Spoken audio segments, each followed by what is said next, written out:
Hello, my name is Melissa Szynski, and the title of my speech is Evaluating a Famous Speech. Who here has heard the statement, "a date which will live in infamy"? Those words came from President Franklin Roosevelt in regards to the attack on Pearl Harbor on December 7th, 1941. This speech impacted many lives and delivered a message on how an attack had been done on American soil and how it had been done in a deceitful way. It stirred our spirits and caused Americans to come together in unity against the Japanese. Why did this speech matter and become such a famous speech? President Roosevelt delivered a message and a speech that had a purpose, as he told of the devastating loss of lives that would not be forgotten, how the U.S. trusted Japan and they deceived us.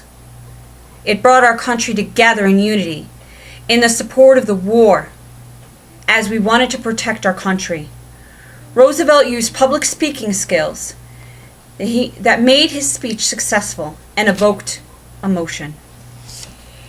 The introduction drew the attention and captivated the audience. They wanted to know more about what he had to say. They felt that his speech was worth their time and attention. According to The Art of Public Speaking by Stephen E. Lucas, unless a speaker can interest his audience at once, his effort will be a failure. He used vivid and emotional words throughout that stirred fear, compassion, pride, and anger.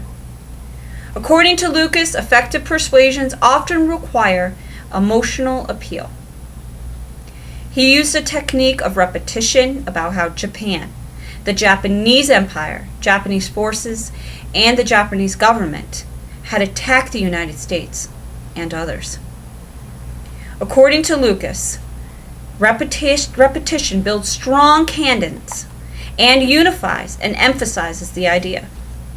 President Roosevelt used evidence of the attack and the fact that Japan and the United States were in conversations of peace and working together to persuade the audience. This also proved his credibility.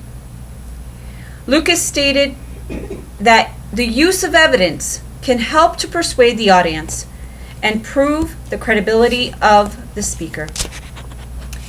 When he used a persuasive speech, he was able to gain the support of the American people and to go to war against Japan. This made his speech effective. He was able to cause the audience to be emotionally affected by his speech. The audience could relate to the speech as their family members and fellow Americans had lost their lives. They were angered by the deceit and devastation, and they wanted to fight for their country. They knew that their families, territory, and interests were in danger. This caused them to feel supportive of the troops that had to be sent to fight the war. This speech really brought me back to the time and place. Mr. Roosevelt drew me in to the deceit, and I supported every word that he said. I felt like I wanted to fight the war myself, as I was so angry about what had happened. This speech riled my emotions as I angered toward Japan, as I felt a part of his speech and that he was speaking to me directly. The effectiveness of this speech had to do with the techniques that Mr. Roosevelt used, such as persuasion, connecting with the audience, emphasizing on evidence, words of emotion, repetition, and being credible.